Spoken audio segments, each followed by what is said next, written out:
أعوذ بالله من الشيطان الرجيم بسم الله الرحمن الرحيم وصلى الله على محمد وعلى آله الطيبين الطاهرين الذين أذهب الله عنهم الرجس وطهرهم تطهيرا اللهم صل على محمد وآل محمد ولعنة الدائمة الباقية على أعدائهم ومنكر فضائلهم وغاصب حقوقهم أجمعين من يوم عداوتهم إلى قيام يوم الدين أما بعد يا عباد الله أوصيكم ونفسي بتقوى الله فإن التقوى خير الزاد وبها المعاد وتنفع يوم لا ينفع فيه مال ولا بنون إلا من أتى الله بقلب سليم وصلى الله على محمد وعلى آله الطيبين الطاهرين اللهم صل على محمد وآل محمد وعجل فرجهم আমার প্রিয় দর্শক ও শ্রোতাবৃন্দ আসসালামু আলাইকুম ওয়া রাহমাতুল্লাহি ওয়া বারাকাতুহু আপনাদের সকলকে আন্তরিক সালাম ও শুভেচ্ছা জানিয়ে আজকের অনুষ্ঠান ইসলাম ইন বাংলায় আপনাদেরকে স্বাগতম জানাই। আশা করি আপনারা যে যেখানে আছেন ভালো আছেন, কুশল মঙ্গলে আছেন। আল্লাহর কাছে সকলের মঙ্গল কামনা করি। আল্লাহ রব্বুল আলামিন আমাদের সকলের নামাজ, রোজা, যাকাত ও দান খয়রাতকে কবুল করুন, আমিন ইয়া রাব্বাল আলামিন। আজ পবিত্র রমজান মাসের 25 তারিখ। সুতরাং সর্বপ্রথম আমি আজকের দিনের দোয়া পড়ব ও তার ব্যাখ্যা করব। তারপরে আজকের রাত্রে কত রেখাত নামাজ পড়তে হবে তার জিকির করব। তারপরে আজকের দিনের ইসলামিক ইভেন্টস বা ইতিহাস আপনাদেরকে শোনাবো। অবশেষে যতটুকু সময় থাকবে আপনাদের পাঠানো প্রশ্নের উত্তর দেওয়ার চেষ্টা করব। তাহলে আসুন এবারে সর্বপ্রথম আজকের দিনের দোয়া পড়ি ও তার ব্যাখ্যা করি। আউযু বিল্লাহি মিনাশ শাইতানির রাজিম বিসমিল্লাহির রহমানির রহিম আল্লাহুম্মা ইজআলনি ফীহি মুহিব্বান লিআউলিয়াইকা ওয়া মুআদিয়ান লিআদাইকা মুস্তান্নান বিসুন্নতি খাতিমি আম্বিয়াইকা ইয়া আসমা কুলুবিন নবিয়িন আল্লাহুম্মা সাল্লি আলা মুহাম্মদ ওয়া আলি মুহাম্মদ ওয়াজ্জিল ফরাজাহুম।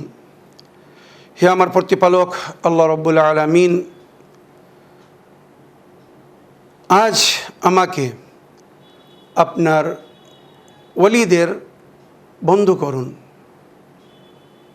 যারা আপনার ওলি, আপনার নেক বান্দা, আমি যেন তাদের বন্ধু হতে পারি, তাদের সঙ্গে যেন আমার দোস্তি বা বন্ধুত্ব হয়।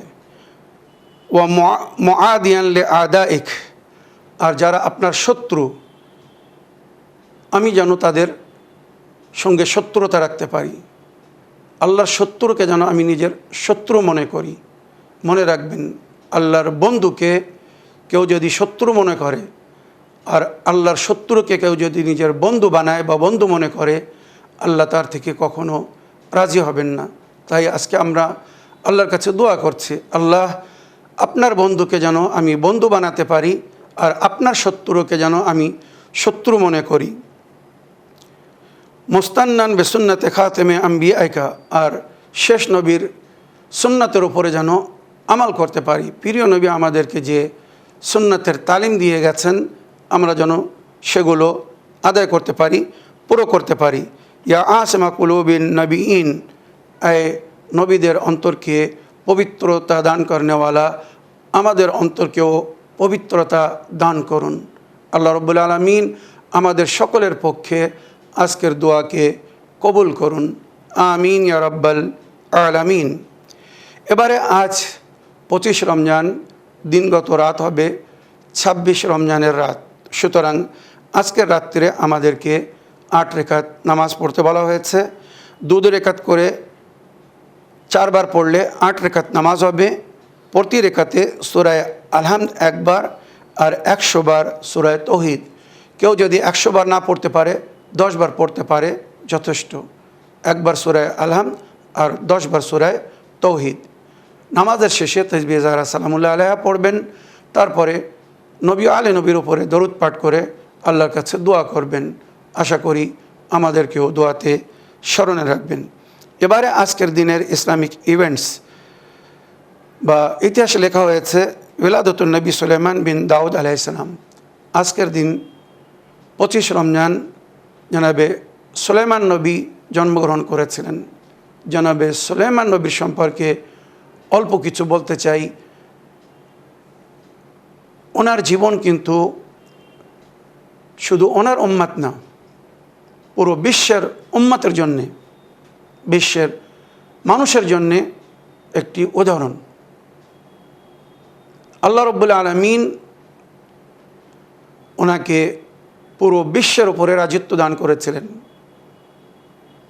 বিশেষ করে ওনার জীবন তাদের জন্যে উদাহরণ বা আদর্শ যারা অধিক ধন সম্পদ চায়, দৌলত চায়, মাল চায়। জনাবে সুলাইমান নবী যাকে আল্লাহ পুরো বিশ্বের উপরে রাজত্ব দান করেছিলেন, বাদশাহত দান করেছিলেন, জানেন যে নবী আজ জন্মগ্রহণ করেছিলেন এই নবী সবচেয়ে শেষে জান্নাতে যাবেন। তার কারণ কি? উনি তো নবী, আল্লাহর নেক বান্দা, আল্লাহর ওলি আউলিয়াদের মধ্যে ছিলেন। তার সত্ত্বেও উনি সবচেয়ে শেষে জান্নাতে কেন যাবেন? তো এর উত্তর শুনুন। আল্লাহ যেমন ওনাকে রাজত্ব দান করেছিলেন, পুরো বিশ্বের ওপরে ওনাকে ক্ষমতা দিয়েছিলেন, তো পুরো বিশ্বের হিসেব দিতে হবে ওনাকে। একটি একটি জিনিসের আল্লাহ ওনার থেকে হিসেব নেবেন। তো যখন পুরো বিশ্বের হিসেব দিবেন, তো এই হিসেব দিতে অনেক সময় লাগবে। সমস্ত নবী ও তার উম্মত জান্নাতে চলে যাবে, জানাবে সুলাইমান নবী ততক্ষণ পর্যন্ত আল্লাহর দরবারে হিসাব দিতে থাকবেন। যার ধন দৌলত যত বেশি হবে তার হিসেবও কিন্তু তত বেশি হবে, তত কঠিন হবে। জানাবে সুলাইমান নবী আল্লাহর নবী হয়ে যখন উনি শেষে জান্নাতে যাবেন, তো সাধারণ মানুষ যারা অনেক ধন দৌলত অর্থ পেয়েছে, তারা যদি এই ধন দৌলত অর্থকে আল্লাহর পথে, নেক পথে ব্যয় না করে থাকে, তো তাদের হিসেব কিন্তু বড় কঠিন হবে। রবায়ত হিসেবে ৮০ বছর একটা একটা ঘাটিতে কাটাবে যদি প্রশ্নের সঠিক উত্তর না দিতে পারে। তো জানাবে সুলাইমান নবী বিশ্বের রাজা ছিলেন। যখন ওনার মৃত্যুর সময় আসলো, উনি নিজের রাজপ্রাসাদ, রাজমহলের ছাদের উপরে দাঁড়িয়ে প্রজাদের বা নিজের রাজিত্বের দর্শন করছিলেন, কোথায় কে কি করছে দেখছিলেন। এমন সময় আল্লাহর হুকুম হলো, আল্লাহ রব্বুল আলামিন মালাকুল মউতকে বললেন, যাও আমার এই নবীর রূহ কবজ করে নিয়ে আসো। মালাকুল মউত আসছেন। নবী আল্লাহর আদেশ নিয়ে এসেছি, আল্লাহ রব্বুল আলামিন আপনাকে নিজের দরবারে ফিরিয়ে নিতে চেয়েছেন। সুলাইমান নবী মালাকুল মউতকে বললেন, আয় মালাকুল মউত, আয় ভাই, আমি জানি তুমি আল্লাহর হুকুমকে পালন করো, চুল পরিপানে ত্রুটি করো না। তবে যদি একটু সময় দেওয়া যেত, অনুমতি হতো, তো আমি ছাদের উপরে রোদ্দুরে আছি, আমাকে একটু ছায়া যেতে দাও, নিচে নামতে দাও, আমি আমার বিছানায় চলে যাই, তারপরে রূহ কবজ করে নিও।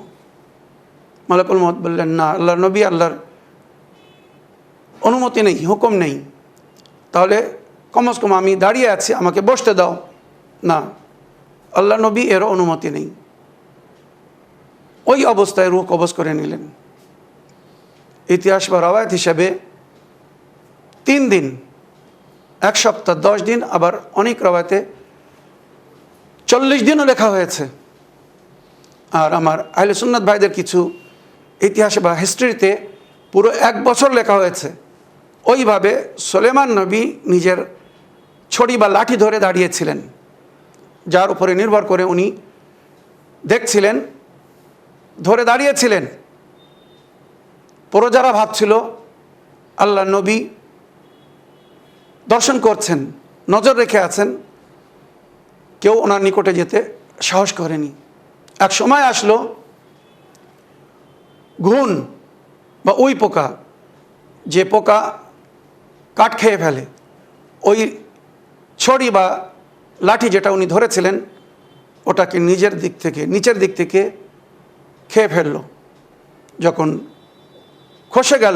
ক্ষয়ে গেল, জনাবে সুলাইমান নবী পড়ে গেলেন।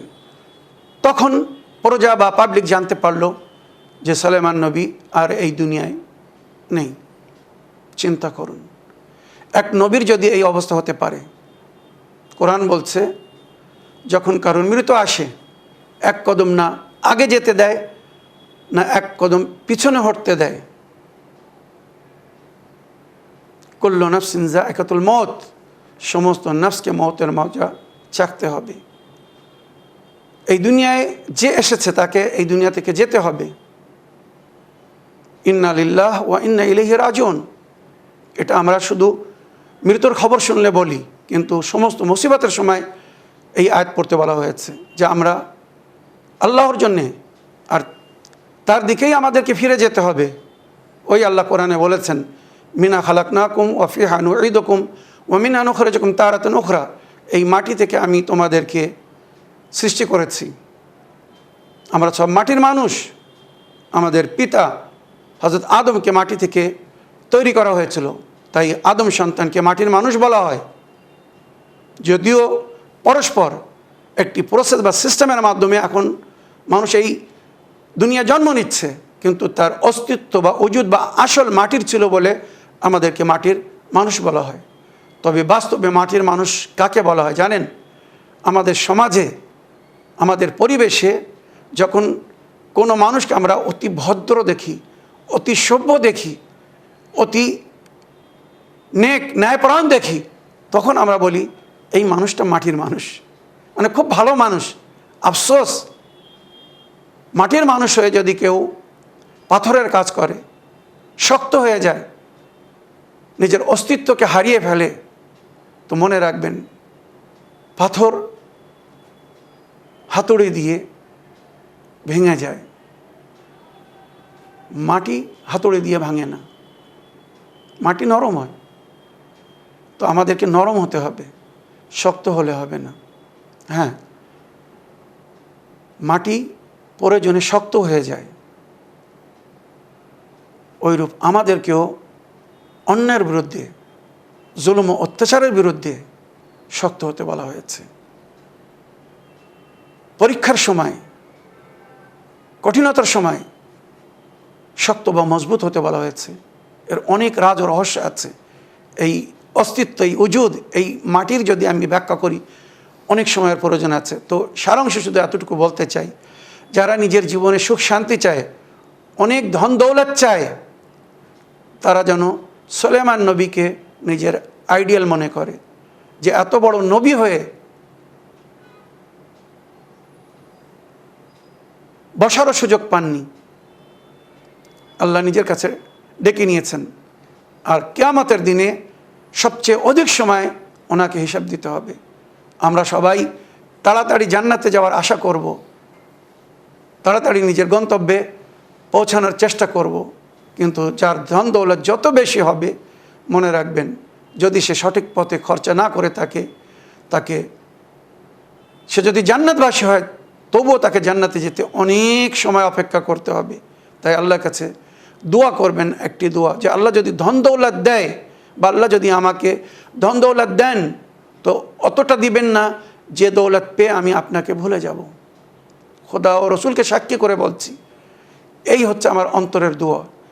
আল্লাহ আমাকে অর্থ দিন, ধন দৌলত দিন, প্রয়োজনকে পুরো করুন, এটাই সবার ইচ্ছা, সবাই আশা করে। তবে আল্লাহ আমাকে এত ধন দৌলত দিবেন না যে ধন দৌলত পেয়ে আমি আপনাকে হারিয়ে ফেলব, যে ধন দৌলত পেয়ে আমি আপনাকে ভুলে যাব। আমাকে ততটুকু দিন যে ধন দৌলতের সঙ্গে আমি আপনাকে স্মরণ করতে থাকব। এটাই হচ্ছে আল্লাহর নেক বান্দা, আল্লাহর ওলি আউলিয়া ও মমিনদের পরিচয়। আসুন এবারে আমি আপনাদের পাঠানো প্রশ্নের উত্তর দিতে চাই। দেখি কোথা থেকে কে কী প্রশ্ন করছেন বা কে কী বলতে চাচ্ছেন। আসসালামু আলাইকুম ভাইজান, আমি খায়রুন্নিসা বলছি।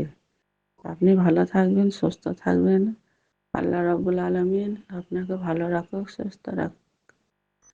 মাহে রমজানের মোবারক সব ভাইকে, আমার ছেলে নইনে ভাই বোন সকলকে আমি সালাম জানাচ্ছি। মাহে রমজানের আমার ছেলেনের যারা কর্মকর্তা তাদের লেগেও দোয়া রইল। ভাইজান, আমি একটি প্রশ্ন রাখছি। আমি দিনের বেলায় একদিন শুয়ে আছি, যাতনা হয়ে আছে। আমি যেন একটু স্বপ্নের মতন দেখছি, আমার বড় ছেলের নাম করে আমি কাকে বলছি খায়রুল, ছেলে খাবে। আমি হঠাৎ চেতন হয়ে দেখছি কেউ কোথায় নেই। তা আমি ওইটা মনে মনে ইয়াকিন করেছি যে ছেলে যদি না খাওয়ায় তাহলে আমি কিছু মাসুম বাচ্চাকে আমি কিছু দাওয়াত করে খাবো। তো এটা কি করে কি দোয়া পড়বো, কি বলবো, এটা একটু বলবেন। সালামুন আলাইকুম রহমতুল্লাহি ওয়া বারাকাতুহু। ওয়ালাইকুম আসসালাম রহমতুল্লাহি ওবরাকাত। আমার প্রিয় বোন বা আপা, আমাদেরকে দোয়ায় স্মরণ রাখার জন্য ধন্যবাদ জানাই। আপনি যে স্বপ্ন দেখেছেন বা যেটা দেখছেন, যদি আপনি নিজের মনোকামনা আশাকে পুরো করতে চান তো নেক কাজের মাধ্যমে সেটা সম্ভব হবে। ওমা তুকদ্দিমু লিআনফুসিকুম মিন খাইরিন তাজিদুহু ইনদাল্লাহ। যা কিছু নেকি আল্লাহর দরবারে আগে থেকে পাঠিয়ে রাখবেন সেটা উপস্থিত পাবেন। নিঃসন্দেহে আপনি যদি স্বপ্ন দেখে থাকেন বা ইচ্ছা করে থাকেন, অনেক সময় আমরা কিছু করতে চাই, সব সময় সেটা আমাদের মনের মধ্যে খড়ে বা আমাদের মনের মধ্যে চলতে থাকে, তো সেইগুলো অনেক সময় আমাদের স্বপ্নেও আসে। তো হয়তো এমনও অবস্থা হতে পারে আপনি এতিম গরিব বাচ্চাদেরকে পানাহার করান, কোনো দিন ইফতারের সময় বা কোনো সময় তাদেরকে ডেকে পানাহার করান। কেন রবায়তের মধ্যে উল্লেখ হয়েছে কোনো ক্ষুধিত ব্যক্তিকে, যে ক্ষুধায় আছে, পিপাসায় আছে, পানি পান করানো বা আহার করানো এত সওয়াব 1000 রেকাত নফল নামাজ পড়েও হয়তো সেই সওয়াব পাওয়া যাবে না। তো সুতরাং আপনি যদি ওটা করেন বা করতে পারেন তো নিশ্চয়ই নিঃসন্দেহে ওই বাচ্চাদেরকে বলবেন খাওয়ার পরে আপনার জন্য দোয়া করতে। দেখুন কিভাবে আপনার মনোকামনা আশা পুরো হয় বা আপনার স্বপ্ন পুরো হয়। আপনি ওই মাসুম বাচ্চাদের দোয়ায়, ওই ছোট ছোট শিশু বাচ্চাদের দোয়ায় আল্লাহর নিকটে এমন স্থান লাভ করবেন বা নিজের মনোকামনা আশাকে এমনভাবে পুরো হতে দেখবেন হয়তো যেটা এখনও হয়নি বা যার আপনি আশা নিয়ে আছেন। আশা করি আপনার প্রশ্নের আপনি উত্তর পেয়েছেন। আগের অডিও নিই, দেখি কোথা থেকে কে কী বলতে চাচ্ছেন। সালামুন আলাইকুম হুজুর, আমি খায়রুন্নিসা বলছি। একটা ইসলামী বাংলায় প্রশ্ন রাখছি। মেয়েদিকে কি ঈদের নামাজ পড়তে নেই না পড়া হয়? এটা আপনি একটু বলবেন। আপনি ভালো থাকবেন, সুস্থ থাকবেন। আল্লাহ রাব্বুল আলামিন আপনাকে ভালো রাখুক, সুস্থ রাখুক, সকল ভালো থাকুক। আসসালামু আলাইকুম রহমতুল্লাহি ওয়া বারাকাতুহু। ওয়ালাইকুম আসসালাম রহমতুল্লাহি ওবরাকাত। আমার প্রিয় বোন বা আপা, আপনার ভয়েসমেলের জন্য পুনরায় আপনাকে ধন্যবাদ জানাই।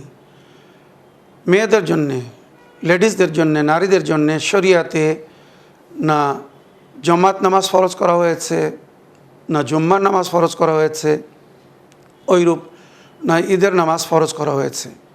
তবে যদি নারীরা ঈদের নামাজ পড়তে চায় পড়তে পারে। যেমন সাধারণ মসজিদে বা পবিত্র কাবা ঘরে বা মসজিদুন নবাবিতে আমরা দেখেছি বা আপনারাও দেখেছেন যারা হজ করতে গিয়েছে, নারীরাও সেখানে জামাতের সঙ্গে নামাজ পড়ছে, কোনো অসুবিধে নেই। হয়তো শরিয়াতে তাদের উপরে সেটাকে ফরজ করা হয়নি, অনিবার্য করা হয়নি, তবে কোথাও যদি সুযোগ পায় বা তারা যদি জামাতে নামাজ পড়তে চায় পড়তে পারবে। ওইরূপ জুম্মায় যদি শরিক হতে চায় শরিক হতে পারবে, তাদের জন্যে হারাম না বা তাদের নামাজ বাতিল এমন না, তাদের উপরে ফরজ করা হয়নি। এর অনেক কারণ আছে, হয়তো যেগুলো বলার এখন সময় নেই। ওইরূপ ঈদের নামাজ নারীদের জন্যে ফরজ না। তবে নারীরা যদি পড়তে চায় ফরাদা বা জমাতের সহিত কোনো মসজিদে বা ঈদগায় গিয়ে পর্দার আড়ালে যেখানে যেভাবে নারীদের নামাজ হয় জামাতের সঙ্গে, যদি এইভাবে কেউ পড়তে চায় পড়তে পারবে, ইনশাআল্লাহ নামাজের সওয়াব পাবে।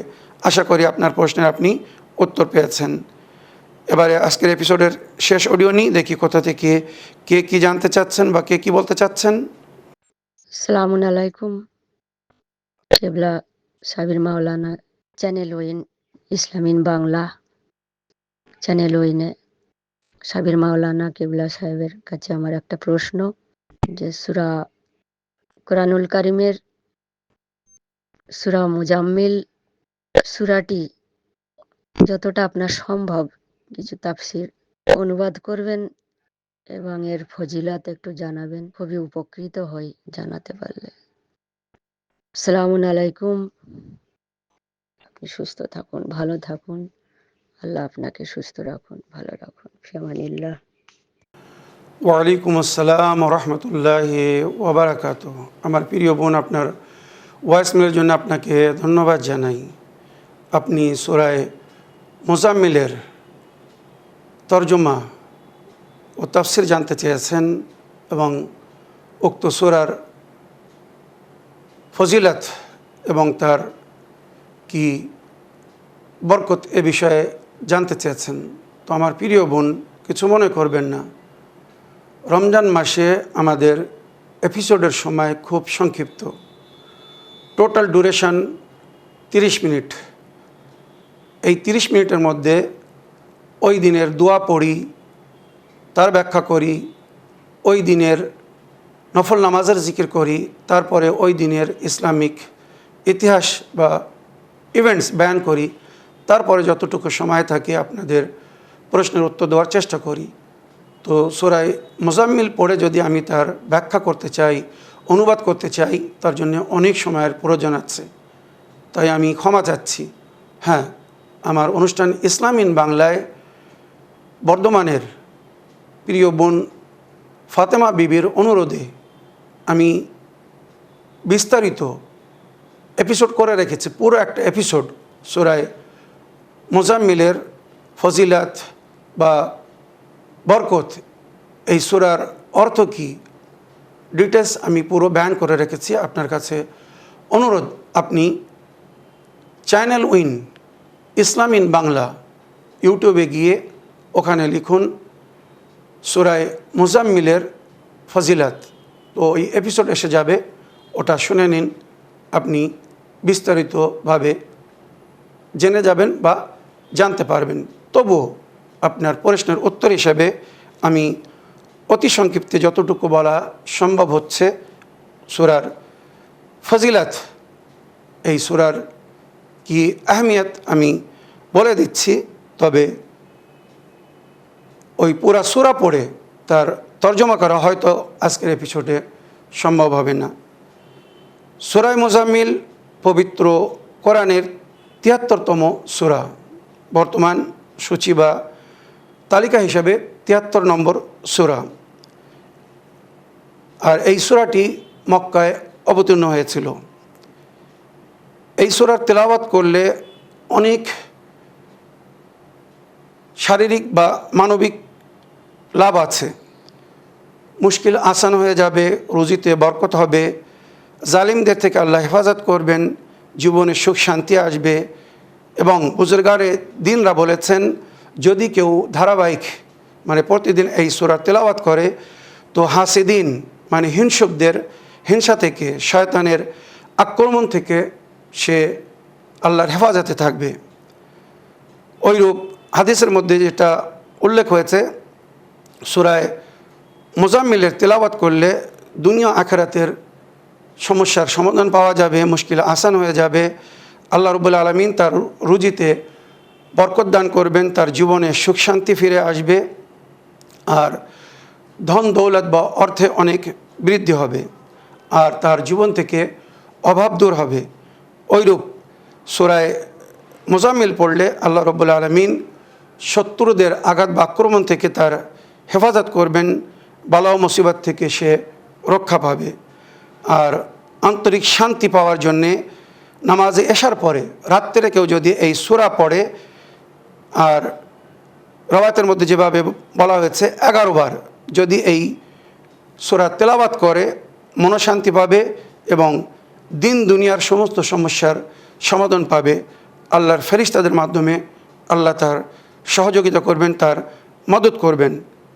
ওইরূপ বুজুর্গানে দিন বিশেষ করে মাওলা আলী আলাইহিস সালামের থেকে বর্ণিত সূরা মুজাম্মিল की बरकत से कई जंगे फतह की, অর্থাৎ যুদ্ধে যাওয়ার আগে মাওলা আলী এই সূরা পড়তেন বা নবী এই সূরা পড়তেন বলে যুদ্ধে জয়লাভ করতেন।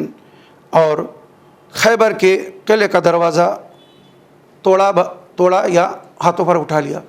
সূরা মুজাম্মিলের বরকতে মাওলা আলী খৈবরের দরজাকে ভেঙে ফেলেছিলেন বা নিজের হাতের উপরে তুলে নিয়েছিলেন, উপরে ছিলেন। আপনারা জানেন 40 জন একটি পার্ট মানে 80 জন মিলে ওই খায়বারের দুটি দরজা বন্ধ করত বা খুলতো। সেই দরজাকে মাওলা আলী নিজের হাতের উপরে তুলে নিয়েছিলেন, ছুঁড়ে ফেলে দিয়েছিলেন।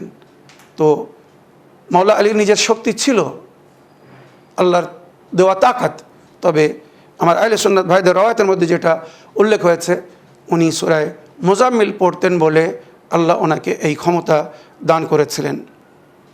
बुजुर्गान दीन ने लिखा, रोज़ाना 11 मरतबा या 7 मरतबा बाकायदगी से तिलावत करना इंतहाई बरकत का बाइस है।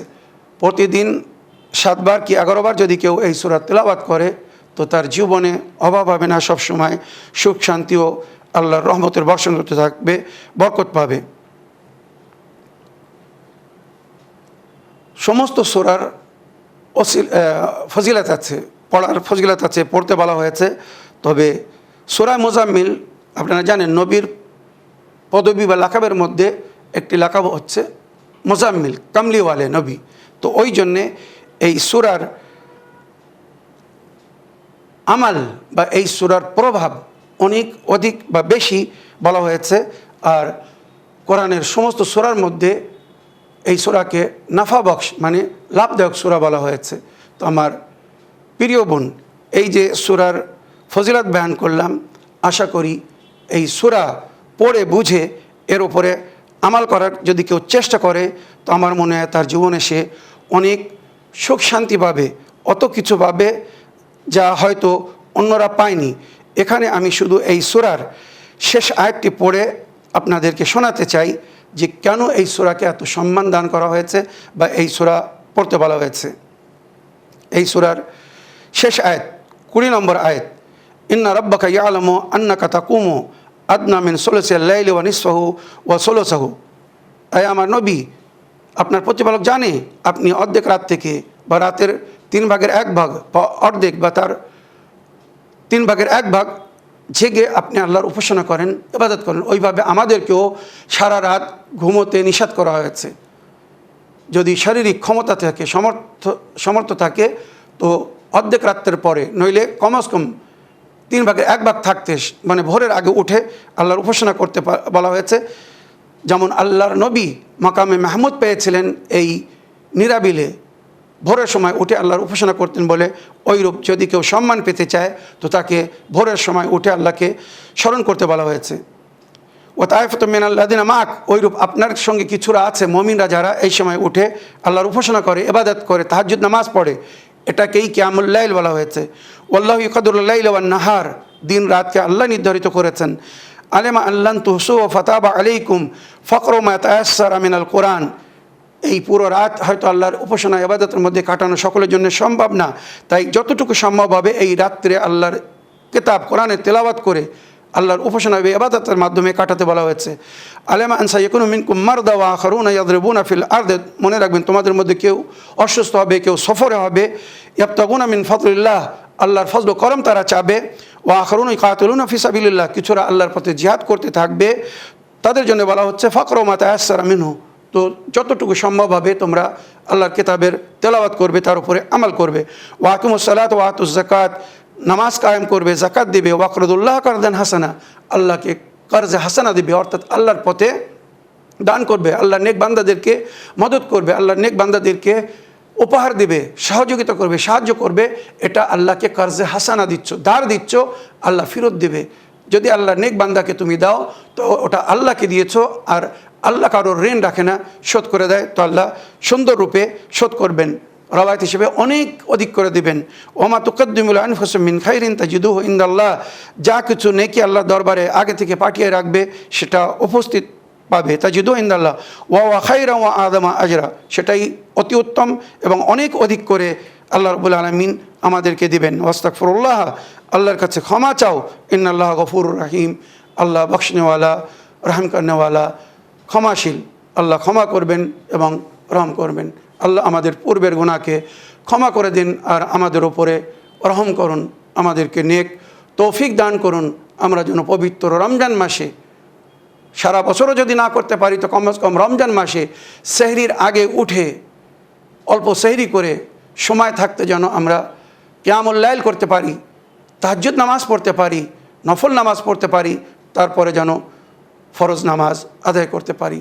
আল্লাহ আমাদের নামাজ, রোজা, যাকাত ও দান খায়রাতকে কবুল করুন, আমিন ইয়া রাব্বাল আলামিন।